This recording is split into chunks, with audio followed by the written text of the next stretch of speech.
Hello everyone, तुम्हा सर्व लाडक्या बहिणींना माझ्या यूट्यूब चॅनलमध्ये मनापासून स्वागत आहे. तर तुम्ही प्रिव्हियस व्हिडिओमध्ये पाहिलं असेल की नोव्हेंबर आणि डिसेंबर महिन्याचा हप्ता हा स्थगित करण्यात आलेला आहे. तर त्याच्या मागचं एक मोठं कारण आहे, कारण की डिसेंबर महिन्यामध्ये आचारसंहिता लागलेली आहे. आचारसंहिता लागल्यामुळे काय होते?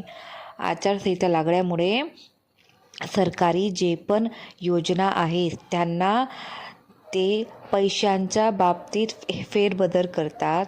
तसल्या योजना हे स्थगित करण्यात येते, थांबवली जाते.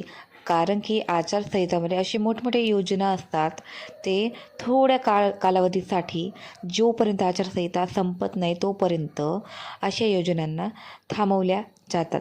म्हणून तुम्ही अजिबात काळजी करू नका. तुम्हाला असं वाटत असणार की आमच्या बँक खात्यांमध्ये पैसे का नाही येते आणि तुम्हाला असंही वाटत असणार की आम्ही अपात्र तर नाही ठरालो. तर तुम्ही अजिबात काळजी करू नका. तुम्ही अपात्र नाही, तुम्ही पात्र आहात.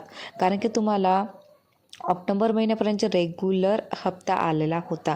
फक्त नोव्हेंबर आणि डिसेंबरचा हप्ता राहिलेला आहे. तर पर्सनली सांगू तर माझा पण हप्ता राहिलेला आहे आणि कंटिन्युअसली मला पूर्ण हप्ते मिळालेले आहे.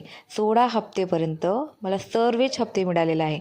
म्हणून मी माझ्या पर्सनल रिव्ह्यू देते तुम्हाला की तुम्ही अजिबात काळजी करू नका. तुम्हाला नोव्हेंबर महिन्याचा आणि डिसेंबर महिन्याचा हप्ता 3,000 रुपये एकत्र आचारसंहिता संपली की लगेच तुमच्या बँक खात्यांमध्ये 3,000 रुपयाची राशी बँक खात्यांमध्ये पोचली जाणार आहे.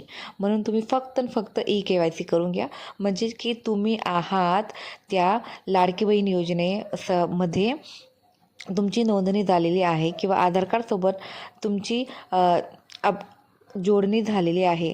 ते रीचेक करून तुम्हाला पात्र ठरवतील, कारण की भरपूर असे स्कॅम आलेले होते म्हणून.